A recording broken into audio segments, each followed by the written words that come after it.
Welcome back, everyone, to the Deep Dive. This time, we're taking a closer look at this interview with Dr. Gabor Mate, an expert on trauma and healing, talking with Jay Shetty that you sent our way. It's pretty packed with thought-provoking stuff about what it means to be human in a world that often feels less than ideal. So, ready to dive in? Yeah, let's do it. The interview starts by really challenging that word trauma, the way it gets thrown around a lot these days. Right. Like every bad experience is suddenly a trauma. Exactly. And Dr. Mate's like, hold on a sec. He really emphasizes that true trauma isn't just any negative experience. It creates this deep, lasting wound on our psyche, a psychic wound, as he calls it. So it's more like a scar, something that stays with you long after the initial injury's healed. Exactly. And it's not just there, hidden. It can really affect us. Like, think about a physical scar, how it can make you feel raw and stiff, even numb sometimes. Well, trauma can have similar effects, but on an emotional level. He even gives this really relatable example of relationships. Oh, how so? Like, unhealed trauma can suddenly resurface in our relationships, and it can make us react as if the pain is happening all over again. Wow, so it's not just about waiting for time to heal all wounds. Maybe we need to be way more proactive. But how do we even uncover these hidden wounds, especially if they're so deeply buried? Well, Dr. Mate is a huge advocate for vulnerability. He stresses the importance of really questioning our own beliefs and behaviors, even if it means confronting some uncomfortable truths about ourselves. So basically, getting outside our comfort zone. Totally. It's like that classic saying, right? Growth happens outside of your comfort zone.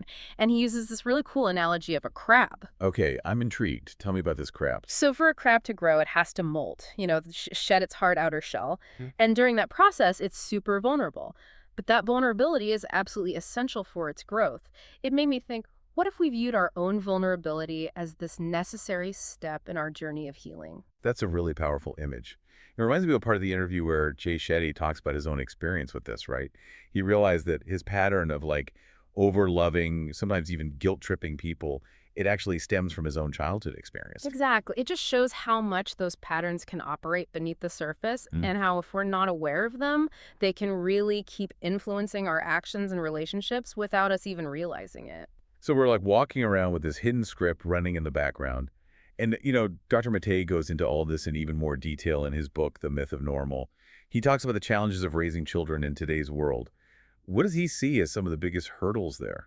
He divides it into two main categories. First, there's the more obvious one, the outright mistreatment of children, which sadly is still a reality for many.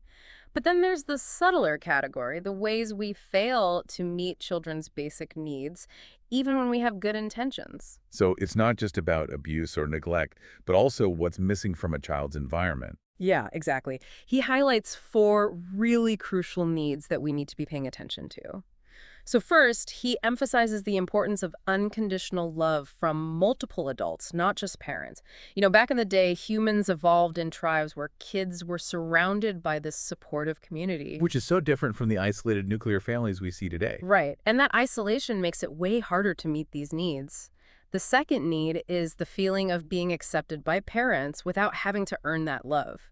It's like kids shouldn't feel pressured to be perfect or achieve certain things just to be worthy of love. Oh, that's huge. So many kids feel this intense pressure to live up to their parents' expectations from such a young age. Totally. And then the third need Dr. Mate talks about is allowing children to experience their full range of emotions, even the so-called negative ones like anger or sadness, without being shamed or told to suppress those feelings. Oh, man. I remember being told to toughen up or stop crying so much as a kid. I realize now how important it is to actually feel those emotions. It's vital, because if children aren't allowed to fully experience their emotions, they can learn to suppress them, which can lead to all sorts of issues later in life. Okay, so far we have unconditional love, acceptance, and emotional freedom. What's the fourth need? This one's super important. Free imaginative play. Not structured activities or screen time, but the kind of creative, unstructured play where kids can just let their imaginations run wild. Dr. Mate observes that our current environment prioritizes cognitive development over play, which he thinks contributes to the rise in anxiety and depression we're seeing in kids. It makes you wonder, if we actually met all these needs, how would those kids function in a world that's so focused on achievement and outward success? Dr. Mate suggests they wouldn't automatically buy into those values. They'd be less likely to judge themselves based on those societal metrics and more likely to actually find their own unique path. It's kind of like what Jay Shetty talked about, finding his own version of success by focusing on his strengths and not conforming to some predetermined set of qualities. So it's about finding that authentic path, even if it looks different from what society typically rewards. But I imagine a lot of parents might worry about overcompensating, becoming overly protective, mollycoddling their kids. How do we differentiate that from genuine love and support? Dr. Mattei makes a very clear distinction there. Mollycoddling isn't about giving a child too much love, it's about projecting our anxieties onto them. It's like, instead of seeing the child for who they are, we're seeing our fears reflected back at us. So it's more about the parent's needs than the child's. Yeah, and that can create anxiety and insecurity in the child because they're absorbing those anxieties from us. It's like saying, I'm scared, so you should be scared too. Exactly. And that's not helpful at all. It just perpetuates a cycle of fear. But okay, we've talked about avoiding neglect and mollycoddling, but what about the unavoidable pain that's just part of being human? How do you guide a child through difficult experiences, like a loss, without shielding them from the pain altogether? That's a tough one, right? As a parent, your instinct is to protect your kids from hurt, but you also know they need to learn how to cope with it. It's a balance, for sure. And Dr. Mattei emphasizes validating their emotions. When they're going through something difficult, we acknowledge their pain without dismissing it. We don't say, get over it, or you're fine. We just let them feel what they're feeling. Which takes a ton of patience and empathy. It does. But it's how kids learn resilience. They realize they can move through those tough emotions without falling apart. There's so much talk these days about the inner child and past traumas. How do we know when reflecting on the past is actually helpful versus just getting stuck in overanalyzing? Dr. Mattei actually cautions against dwelling too much on the past. It's not about endlessly revisiting your childhood or blaming everything on what happened back then. He says the key is to look at how the past shows up in your present life. So it's not about getting stuck in the why of the past, but about recognizing how it might be influencing you right now. Precisely. He often refers to Dr. Peter Levine's idea of the tyranny of the past. Like, we can let those old wounds dictate our reactions in the present without even realizing it. It's like we're reliving those past experiences even when we're not consciously thinking about them. Exactly. And it can keep us trapped in these old patterns that aren't serving us anymore. Which brings us to a crucial question. We can't change the past, but we do have choices in the present. So how do we avoid getting stuck identifying as a victim? It's like that saying, pain is inevitable, but suffering is optional. Right. Dr. Mattei encourages us to recognize that we are so much more than our suffering. We can choose to identify with our resilience, our capacity for growth. So it's about shifting your perspective. Instead of saying, I'm a victim, you start saying, I'm a survivor who's learning and growing. Absolutely. It's about reclaiming your power and choosing how you define yourself. You don't have to let the past dictate your future. And it's interesting, right? Because we all have this deep craving to belong, to be part of something bigger than ourselves. But is there such a thing as healthy identification? Yeah, it's like we want to fit in, to be part of a group or a tribe. But Dr. Mattei's perspective is that overly strong identification can actually limit us. Like, we can belong without completely merging with a group or ideology. I'm thinking about sports fans. Mm-hmm. Sometimes the enjoyment of the game can turn into real suffering when we over-identify with a team. Such a good example. We lose perspective and get so invested in the outcome that we miss the bigger picture. And this all ties back to this paradox. We crave certainty and stability, but real growth often requires vulnerability and change. Why do you think that is? It's like we're hardwired for comfort and security, but real growth often happens outside that comfort zone. Dr. Mattei explains it like this. Our minds, shaped by our early experiences, can become these defensive structures trying to protect us from pain. Our mind wants to cling to what's familiar, even if it's not actually good for us. He quotes Keith Richards about addiction, and I think it applies here too. Richard said, the contortions you go through just not to be yourself. It really speaks to how much we'll do to avoid discomfort, even if it means betraying ourselves. So true. It's like that true freedom actually comes with embracing uncertainty and letting go of the need to control everything. But then why do people react so differently to similar experiences? Some people thrive in chaos while others just crumble. Is it nature or nurture? Dr. Mattei looks at it from multiple angles. He considers things like birth order, individual sensitivity levels, different coping mechanisms. Like someone might avoid addiction, for example, but still suffer in other ways. So it's like everyone has their own unique puzzle to solve. Exactly. And understanding those individual pieces is vital for finding the right path to healing. And speaking of challenges, so many people today feel completely overwhelmed by the state of the world. The political climate, the economy, everything feels heightened. It's almost like people are just too sensitive for this world. Yeah, I totally get that. It's like we're constantly bombarded with information and stimulation from every direction. It's no wonder people are feeling overwhelmed. And Dr. Mattei acknowledges this. He says the world is becoming increasingly stressful, and we're facing it with increasing isolation. It's a recipe for feeling vulnerable. And he makes an important point that he sees loneliness as a perception, not necessarily a fact. It reminds me of how Jay Shetty built this incredible community in a place known for being pretty superficial. So how can we cultivate deeper relationships to combat that sense of loneliness? Dr. Mattei believes we can choose openness and vulnerability even when it feels scary.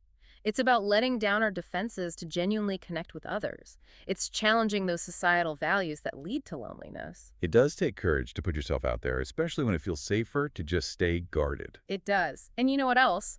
Part of it is recognizing how much our society devalues elders. In so many cultures, elders are revered for their wisdom and experience, but here they're often marginalized or ignored. That's such a shame. Spending time with people of different ages can offer such a richer perspective on life. Totally. And remember, Dr. Mattei's book, Hold On to Your Kids, he emphasizes how parents should be more important than peers in a child's life. He's really advocating for a return to that intergenerational connection. It makes you really think about human nature, right? Are we inherently good, bad, or somewhere in between? Dr. Mattei doesn't believe there's one definable human nature, but he does think there's human potential based on our needs. Meeting those needs is what leads to healthier development. He often uses the example of the Buddha and Hitler, both human, but with drastically different outcomes. It's a stark reminder that we all have the capacity for both great good and great harm, and that our environment and experiences play a huge role in shaping who we become. And speaking of influences, our culture often pushes us to strongly identify with certain groups, which can lead to division and conflict. Yeah, that classic us versus them mentality. Exactly. And that identification can foster competition and this win-at-all-costs mindset, which can distort even things that should be about joy and connection, like take competitive sports, it should be about play, right? But it can become so warped when the focus shifts to winning no matter what. It reminds me of visiting the Genocide Memorial in Rwanda. It was such a heavy experience, but I was also struck by the incredible resilience and the focus on healing that I saw there. Rwanda has been through unimaginable trauma. How did they move forward as a nation after something so horrific? They really emphasize this principle of Ubuntu, which translates to I am because you are. It's this deep sense of interconnectedness and shared humanity. That's so powerful. It really speaks to the fact that we're all connected, even in the face of immense suffering. But what does it take to heal from such profound trauma, both individually and collectively, I mean? How did Rwanda do it? That's a huge question. Dr. Mattei says acknowledging the suffering is absolutely crucial. Healing can't begin without it. It makes sense. You can't heal what you don't even acknowledge. Exactly. And he actually connects this to his work with indigenous communities in Canada who are still dealing with the devastating effects of colonialism. Which reminds me of the 12-step program and the concept of making amends. It's about acknowledging the harm you've caused to others. Right. Taking responsibility for your actions and their impact. It's a really important step toward healing. But what happens when you can't get that apology or validation you might be seeking? What do you do then? It can be so hard to move on when you haven't received closure, Dr. Mattei offers this really powerful advice. Don't wait for the outside world to heal you. Acknowledge your own suffering, absolutely, but then look to the wisdom and healing capacity within yourself and your own culture. So it's about finding that inner strength and resilience instead of waiting for someone else to give it to you. Exactly. Like he encourages indigenous groups to draw strength from their own traditions and rituals rather than relying solely on Western approaches to healing. He also talks about forgiveness, and it's something I've always struggled with. What does he actually mean when he says that true forgiveness isn't about condoning the harm, but releasing yourself from the burden of resentment? He tells this amazing story about Edith Eger, a Holocaust survivor and therapist who actually chose to forgive Hitler.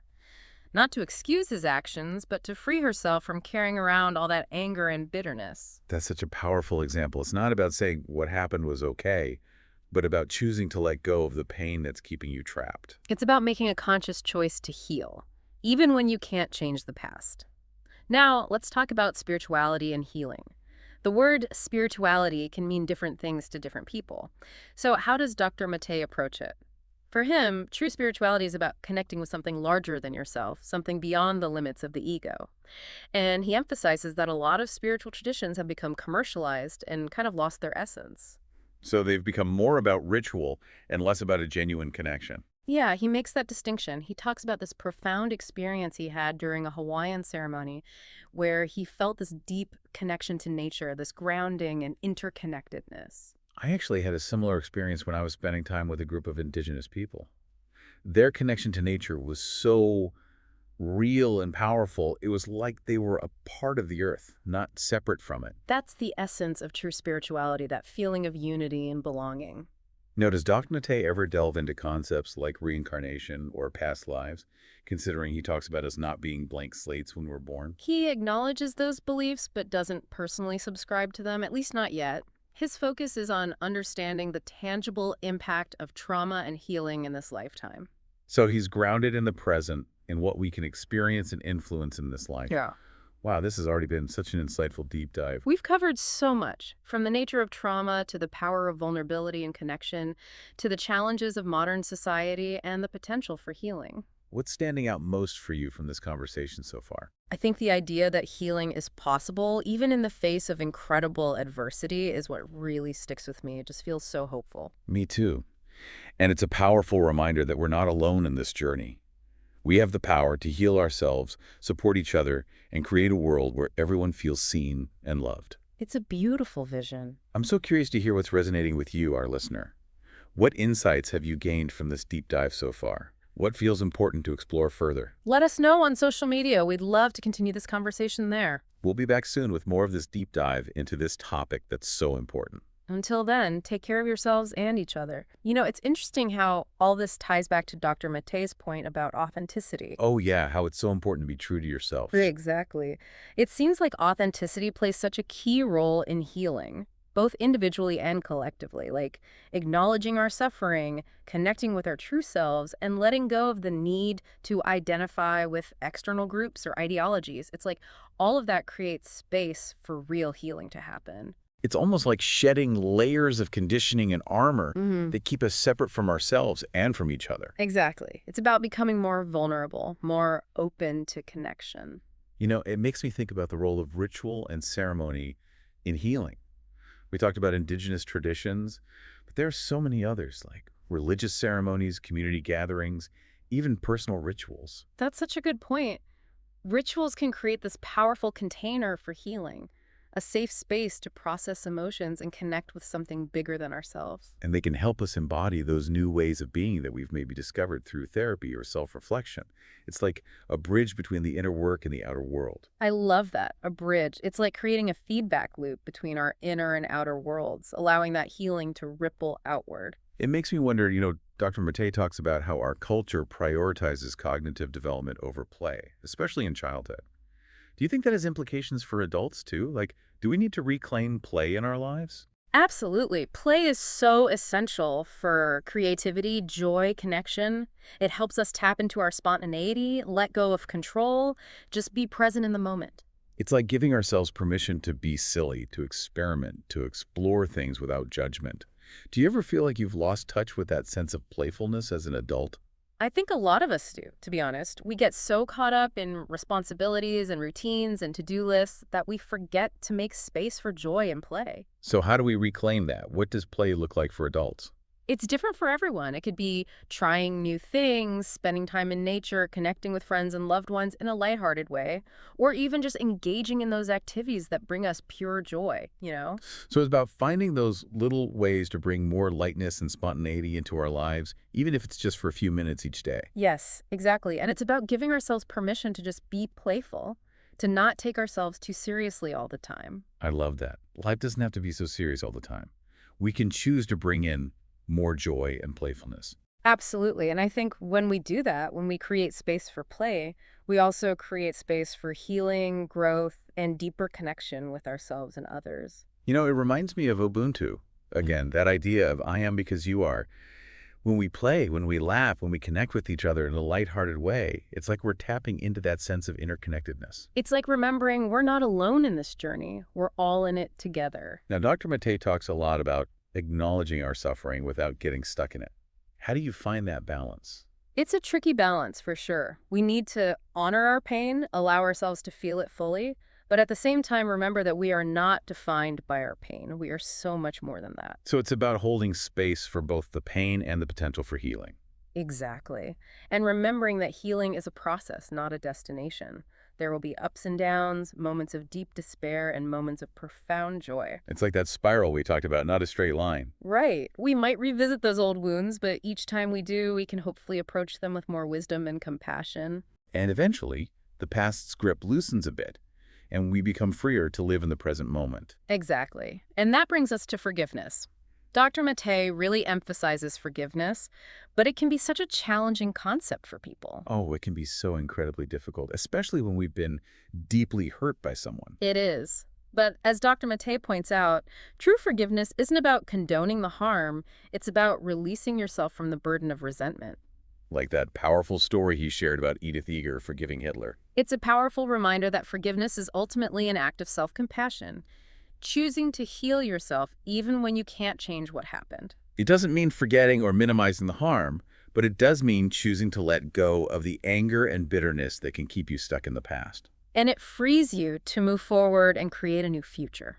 It makes me think about the difference between forgiveness and reconciliation. Do we always have to reconcile with those who've harmed us in order to heal? That's such a good question, and a complex one. Reconciliation might be possible in some cases, but it's not always necessary or even desirable. Sometimes the healthiest choice is to create some distance, to protect our well-being. Absolutely. And sometimes forgiveness can happen without reconciliation. We can choose to forgive someone and release that resentment without needing to have a relationship with them. It's about making the choice that's best for your own healing journey. Exactly. You get to decide what forgiveness looks like for you. And so much of what we've talked about today really highlights the importance of connection. Connection with ourselves, with others, with something larger than ourselves. It feels like connection is the antidote to so much of the suffering we experience. Loneliness, isolation, addiction, trauma. They all seem to thrive in the absence of genuine connection. And healing seems to happen when we feel connected. There's a saying I love, we're all just walking each other home. That's beautiful. It really speaks to how much we need each other. We need to feel seen, heard, understood, loved. And to offer that same compassion and understanding to others. It's a reciprocal process. We heal ourselves by healing others.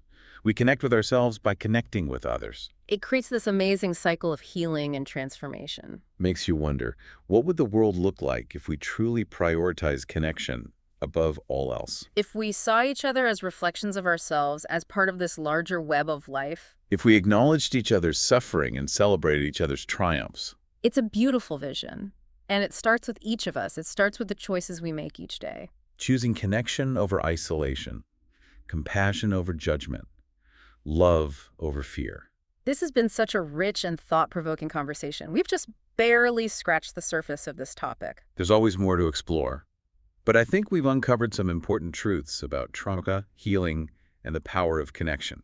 We've explored the challenges of navigating this modern world, but we've also caught a glimpse of a more compassionate, connected future. What's resonating most with you from this conversation? I keep coming back to the idea that healing is possible even when we're faced with such immense adversity. It's a message of hope. It is.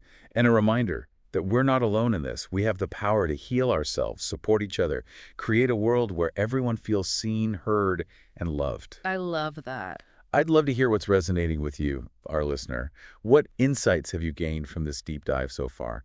What feels important for you to explore further? Let us know on social media. We'd love to continue this conversation there. We'll be back soon with the final part of this deep dive into this topic that means so much. Until then, take care of yourselves and each other. So we were talking about that power of connection, right? Yeah. How healing seems to happen when we feel truly connected. It really is essential. like a lifeline when you're in a rough spot. Exactly. And, we keep coming back to this idea of healing being a spiral, not a straight line. We're going to revisit those old wounds, but the hope is each time, maybe we can approach them with a little more understanding and self-compassion, right? Yeah, it's like we're peeling back layers, getting closer and closer to who we really are.